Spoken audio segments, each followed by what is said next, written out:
आप सभी का भाई मोस्ट वेलकम है वंस अगेन गौरव क्लासेस में।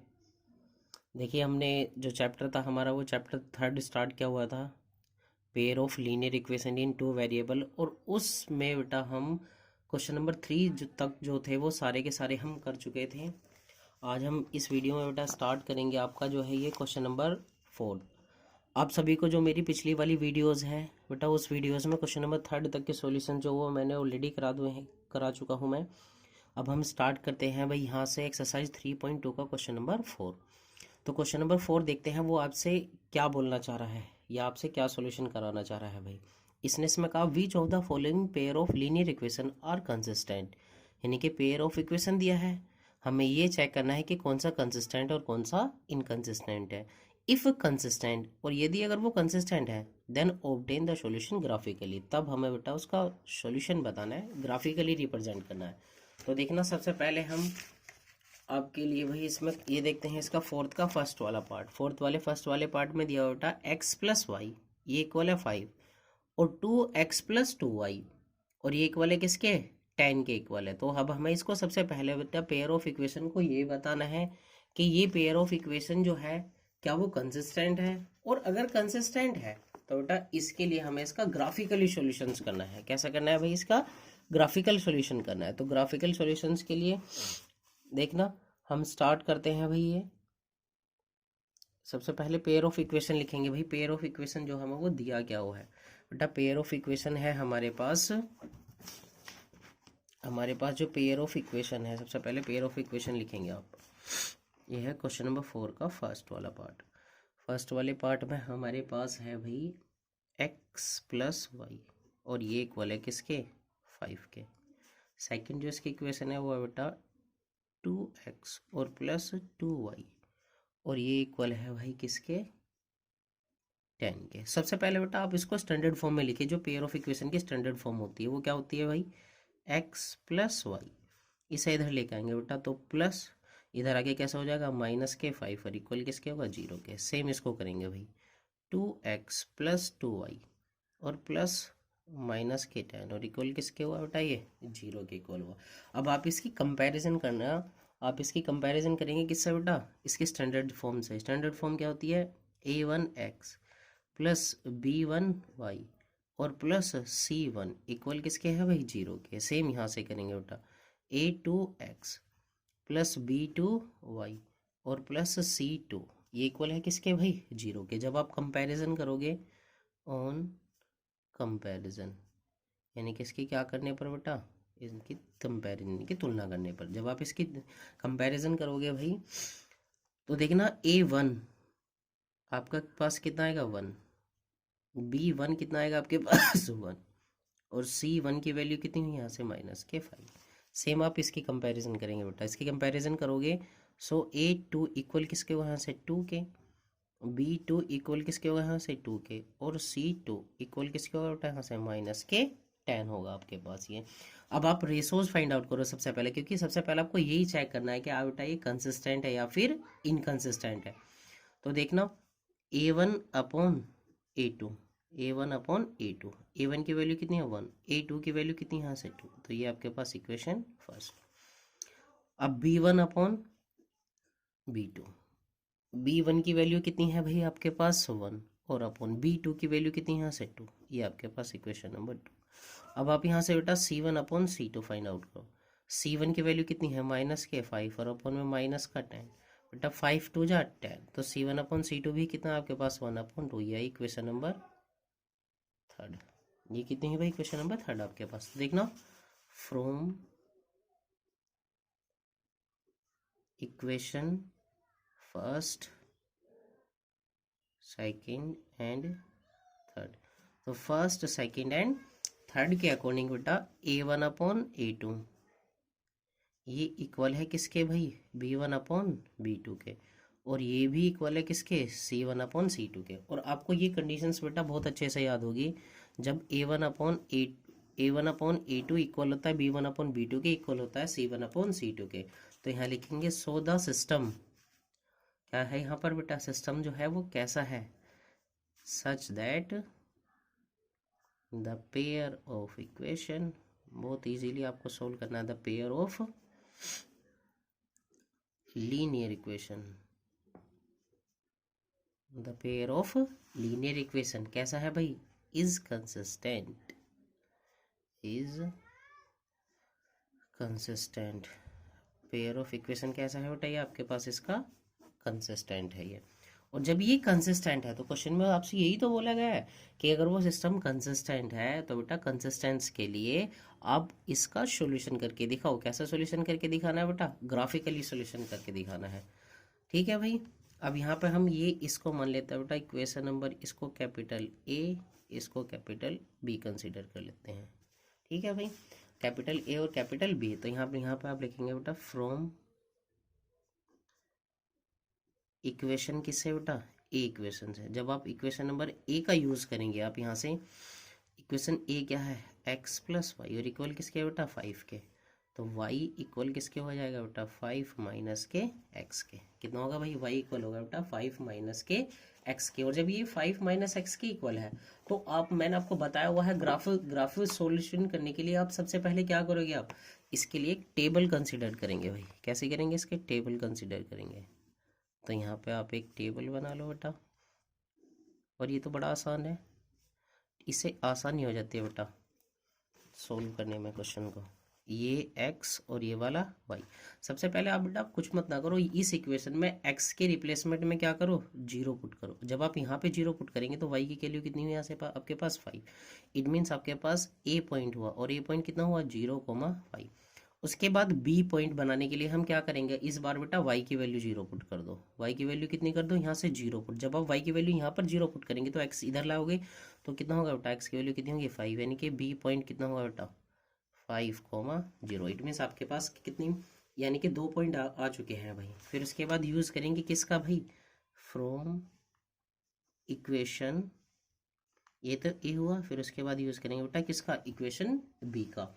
और इक्वेशन बी क्या है आपके पास, 2x और प्लस 2y, और ये इक्वल है किसके बेटा 10 के। तो जब आप यहाँ से y की वैल्यू निकालोगे बेटा, 2y इक्वल किसके होगा आपके पास, यहाँ से 10 माइनस के 2x। फाइनली y कॉमन लेके डिवाइड करेंगे तो y की वैल्यू कितनी आएगी बेटा आपके पास 5 माइनस के x। देखना वैसे तो सेम ही है, आपको पता है ये कोइंसाइड है। ये जब कोइंसाइड है तो ये एक दूसरे के बिल्कुल सुपरपोज करेंगे भैया। तो इसलिए आप अब यहाँ पे एक दोबारा से क्या करिए, दोबारा से एक टेबल बनाइए इक्वेशन इसका यूज करके। इस बार पॉइंट जो है बेटा वो अलग ले लेंगे। वैसे तो आपको पता है वो कोइंसाइड है तो सारे जो पॉइंट्स होंगे वो इसी पर लाई करेंगे, तो इसलिए बट कोई बात नहीं, फिर भी हम यहाँ पे इस बार जो है वो पॉइंट अलग लेंगे। इस बार बेटा आप क्या करिए, एक्स की वैल्यू 1 लो। जब आप एक्स की वैल्यू 1 लोगे तो वाई की वैल्यू कितनी आएगी यहाँ से 4, वाई की वैल्यू कितनी आएगी यहाँ से 4। अब आप क्या कीजिए बेटा, x की वैल्यू यहाँ पे 2 ले लीजिए। जब यहाँ पे x की वैल्यू कितनी हुई 2, तो y की वैल्यू कितनी हो जाएगी यहाँ से आपके पास 3। इट मीन्स आपके पास c पॉइंट कितना हुआ बेटा 1,4, और d पॉइंट कितना हुआ आपके पास 2,3। कितना हुआ भाई 2,3। और बस अब आपको इसका a को b से मिलाना है और b को c को किससे मिलाना है भाई, d से मिलाना है। तो अब आप इसका क्या बनाएंगे बेटा, अब इसका ग्राफ प्लॉटिंग करते हैं। देखना मैं बहुत सिंपली बेटा ऐसे ही अपने हाथों से ही बना रहा हूँ। ये कोई ग्राफ, कोई स्केल वगैरह, कोई ग्राफ पेपर, कोई कुछ नहीं है, इसलिए मैं इस चीज़ को ऐसे ही बना रहा हूँ। ठीक है भाई। और जब मैं इसको ऐसे ही बनाने की कोशिश करते हैं, ये बेटा x और ये आपका x डैश एक्सिस, ये वाला y और ये वाला भाई आपके पास वाई एक्सिस। सबसे पहले देखना इसमें ग्राफ बनाने के लिए बेटा सबसे ज़्यादा इंपॉर्टेंट होता है आपके पास इनका इंटरवल कैसा है। तो देखना आपके पास पॉइंट्स कैसे हैं 1 2 3, तो आप 1 1 का इंटरवल ले लो बेटा। कैसे लेंगे 1 1 का इंटरवल लेंगे, तो 1 2 3 4 एंड 5, 1 2 3 4 एंड 5। सेम यहाँ से लेंगे बेटा 1 2 3 4, और यहाँ से कितना आ जाएगा बेटा आपके पास ये 5। अब सबसे पहले आप ए पॉइंट डिनोटेड कीजिए। ए पॉइंट कितना है 0,5। तो एक्स पे तो आपको 0 चलना है बेटा, एक्स पे तो 0 चले, पर वाई पे कितना चलना है आपको 5। 1 2 3 4 एंड 5। आपके पास ये कितना हुआ बेटा, ये वाला जो पॉइंट है, ये वाला पॉइंट हुआ आपके पास ए पॉइंट, और ये कितना हुआ बेटा 0,5। फिर इसके बाद बी पॉइंट आपको डिनोटेड करना है। बी पॉइंट कितना होगा भाई आपके पास, बी पॉइंट है बेटा 5,0, तो देखना 1 2 3 4 एंड 5, ये हुआ आपके पास बेटा बी पॉइंट, क्योंकि वाई एक्सिस पे तो जीरो चलना है, तो ये कितना हुआ बेटा 5,0। और अब आपको बेटा सिंपली कुछ नहीं करना है, सिर्फ आपको क्या करना है भाई, ए को बी से मिला देना है। और जब आप बेटा ए को बी से मिलाओगे, ये हुआ भाई आपके पास इसकी, ए को बी से मिला दिया भाई, किससे मिला दिया भाई आपके पास, ए को बी से मिला। अब आपको सी और डी पॉइंट भी मिलाने हैं, तो देखना एक्स सी पॉइंट देखना, एक्स पे तो कितना चलेंगे आप 1, तो ये हुआ 1, बट वाई पे कितना चलना आपको 3, तो देखना 1,2 एंड 3, तो यहाँ पे कितना आएगा बेटा ये 1 2 एंड 3। एक्चुअली देखना ये थोड़ा सा यहाँ पर ए बी, तो यहाँ पे आ गया बिल्कुल सेम, तो ये वाला ए पॉइंट हुआ और बेटा ये पॉइंट कितना हुआ, बी पॉइंट हुआ। तो ये अब ये जो लाइन है बेटा जो सी और डी पॉइंट है, वो सी डी पॉइंट भी होंगे बेटा, वो सेम इसी पर लाई करेंगे।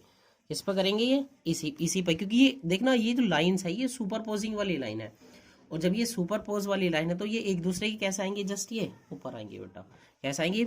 और हमारे जो ये सी और डी पॉइंट होंगे बेटा, सी डी पॉइंट भी जो होंगे ये वो यहीं लाई करेंगे कहीं ना कहीं, यहाँ पर ये मैं बता रहा हूँ बेटा, सी पॉइंट 1,4 हो जाएगा आपके पास, और जो डी पॉइंट होगा कितना होगा 2,3, तो ये करीब करीब यहाँ पर आएगा लगभग, ये कितना आएगा 2,3, बिल्कुल सेम इसी तरीके से करने पर। ये इंटरवल की वजह से थोड़ा सा मिस्टेक हो जाती है यहाँ पर, बट लेकिन अदरवाइज आप जब इसको सोल्व करोगे तो ये इसका बेटा क्या है, ये फाइनली इसका सॉल्यूशन है, ये इसका ग्राफिकली, और इसका ग्राफ ही बनाना था बस, ये इसका ग्राफ। आपको बेटा मैं एक दिन वीडियो अपलोड कर दूंगा जिसमें आपके पास ग्राफिकल होगा भाई। आई होप आप सभी को भाई ये वाला पॉइंट जो है ये कितना होगा भाई, ये वाला समझ आया होगा ये, क्योंकि जब हम यहाँ से 1 चलोगे और यहाँ पे 4 चलोगे तो देखना 1,4 ये रहा। वैसे तो ज़्यादा तो मिस्टेक नहीं, थोड़ी बहुत तो मतलब थोड़ा बहुत ऊपर नीचे होता है, देख 1 2 3 एंड 4, एक्स पे 1 और वाई पे 4, और यहाँ पे 2, और यहाँ पे कितना होगा बेटा 3, तो ये वाला लगभग लगभग यहाँ पे आ जाएगा ये वाला। ठीक है भाई, आई होप आप सभी को भाई ये क्वेश्चन समझ आया होगा। चलते हैं इसके नेक्स्ट वाले पार्ट वही में, ठीक है। अगर इसमें कोई देखना, वैसे तो कोई प्रॉब्लम होगी नहीं, बट लेकिन फिर भी मैं 1 और 4 को दोबारा से सी और डी वाले पॉइंट को बता देता हूँ बेटा, ये सी पॉइंट है और ये वाला डी पॉइंट है। देखना सी पे आप कितना चलोगे, सी पे देखना सी में 1 और 4 है, तो एक्स पे 1 चला, और वाई पे कितना चलेंगे बेटा 4, तो 1 2 3 एंड 4, तो इसको यहाँ मिलाएंगे, यहाँ पे आ जाएगा। डी पॉइंट कितना है बेटा 2,3, तो एक्स पे कितना चलेंगे बेटा 1 एंड 2, तो यहाँ से 1 आ जाएगा, इस पे कितना चलेंगे 1 2 एंड 3, तो लगभग यहाँ पे आ जाएगा बेटा ये। ठीक है, ये इसका आंसर है भाई। इसके बाद चलते हैं बेटा, ये तो 4 का फर्स्ट वाला पार्ट था, ये कैसा था भाई 4 का, क्वेश्चन नंबर 4 का बेटा फर्स्ट वाला पार्ट। अब 4 के बाद चलते हैं भाई इसका कौन सा, सेकंड वाला पार्ट। सेकंड वाले पार्ट की सबसे पहले आप बेटा इक्वेशन देखिए, सेकंड वाले पार्ट की आपके पास बेटा ये हुई इक्वेशन, और इक्वेशन क्या है भाई, इक्वेशन है बेटा आपके पास x माइनस के वाई, एक्स माइनस के वाई, और ये इक्वल किसके है भाई 8 के, एक्स माइनस वाई इक्वल 8। और दूसरी जो इक्वेशन है बेटा 3x और माइनस के 3y, और ये इक्वल है किसके भाई आपके पास 16 के, 3x माइनस 3y ये इक्वल है किसके 16 के। सबसे पहले आप इसको बेटा वही स्टैंडर्ड फॉर्म में लिखिए, तो x प्लस माइनस का 1 और इंटू में वाई, इधर आएगी तो कैसा होगा प्लस माइनस के 8, और इक्वल किसके बेटा ये 0 की, ये हुई आपके पास इक्वेशन नंबर फर्स्ट। सेम यहाँ से बेटा 3x प्लस माइनस के 3 और इंटू में वाई, और प्लस माइनस के 16, और इक्वल किसके हुआ 0 की, ये हुई आपके पास क्या इक्वेशन नंबर 2। सबसे पहले तो आपको यही चेक करना है कि क्या ये सिस्टम जो है वो कंसिस्टेंट है भी या नहीं है। तो सबसे पहले आप इसकी कंपेरिजन करो बेटा, a1x प्लस b1y और प्लस c1 इक्वल किसके हुआ 0 के, a2x और प्लस b2y और प्लस c2 ये इक्वल किसके हुआ भाई 0 के। तो यहाँ लिखेंगे ऑन कंपैरिजन, कैसे करने पर भाई आपके पास ये तुलना करने पर, ऑन कंपैरिजन। जब आप इसके बेटा कंपैरिजन करोगे तो देखना a1 इक्वल कितना होगा आपके पास 1, b1 की वैल्यू कितनी हुई माइनस के 1, और c1 कितना हुआ आपके पास माइनस के 8। इसकी कंपैरिजन करो बेटा, कंपैरिजन मैंने बेटा लास्ट वाली वीडियो में बहुत अच्छे तरीके से बताया होगा, आप सभी को अब तो ये समझ आ रहा होगा बेटा। a2 इक्वल कितना हुआ आपके पास 3, b2 इक्वल कितना हुआ माइनस के 3, और c2 इक्वल किसके हुआ यहाँ से माइनस के 16 के। कितना हुआ भाई आपके पास माइनस के, ये कितना हुआ भाई 16 हुआ, और जब ये 16 हुआ तो देखना आप सबसे पहले रेशोज फाइंड आउट करो बेटा, A1 upon A2, A1 upon A2, A1 की वैल्यू कितनी है 1 अपॉन A2 की वैल्यू कितनी है यहाँ से 3, ये आपके पास कैसी है बेटा equation number first. Same B1 upon B2, B1 की वैल्यू कितनी है -1 और अपॉन में B2 की वैल्यू कितनी है आपके पास बेटा -3, माइनस से माइनस कैंसिल आउट, कितना बचा आपके पास 1/3, ये हुई आपके पास इक्वेशन नंबर 2। फिर उसके बाद C1 अपॉन C2, C1 की वैल्यू कितनी है आपके पास -8 और C2 की वैल्यू कितनी है आपके पास बेटा -16, C1 की वैल्यू कितनी है भाई आपके पास -16। तो देखना कितना आएगा पास, माइनस से माइनस कैंसिल आउट, 8 2 जा 16, तो कितना है आपके पास 1/2, ये हुई आपके पास कौन सी बेटा equation number third. Equation number third हुई, तो लिखेंगे from equation first comma second and comma third, from first second and third. जब फर्स्ट सेकेंड एंड थर्ड के अकॉर्डिंग देखेंगे बेटा A1 अपॉन A2 का जो रेशो है वो तो इक्वल है किसके B1 अपॉन B2 के, बट ये नॉट इक्वल है किसके C1 अपॉन C2 के। और मैंने आपको याद होगा मैंने इस कंडीशन में आपके लिए बताया था बेटा पेयर ऑफ इक्वेशन का जो सिस्टम होता है वो कैसा होता है, कैसा होता है भाई आपके पास पेयर ऑफ इक्वेशन का सिस्टम इनकंसिस्टेंट होता है। यहाँ पे लिखेंगे such that the pair of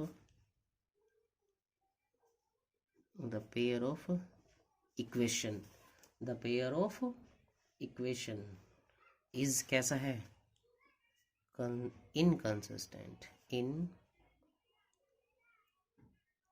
pair of system कैसा है ये है इनकंसिस्टेंट, ये इसका आंसर। और याद रहे आपको बस उसने बोला था अगर कंसिस्टेंट है तभी आपको उसका ग्राफिकल सॉल्यूशन दिखाना, अदरवाइज इसका ग्राफिकल सॉल्यूशन आपको नहीं दिखाना है भाई। आई होप आप सभी को भाई ये इसके दोनों पार्ट जो है ये अच्छे तरीके से समझ आए होंगे बेटा। और जो है नेक्स्ट वीडियो के लिए जो नेक्स्ट क्वेश्चन है वो इसके कहा नेक्स्ट वीडियो में बताएंगे आप, क्योंकि नहीं तो वीडियो जो है वो ज़्यादा बड़ी हो जाएगी बेटा। Thank you very much. और हाँ, अगर आपको वीडियो पसंद आए तो please like share subscribe and comment जरूर करिएगा भाई, आपके सपोर्ट की बहुत ज़्यादा आवश्यकता है भाई। ठीक है, थैंक यू वेरी मच भाई।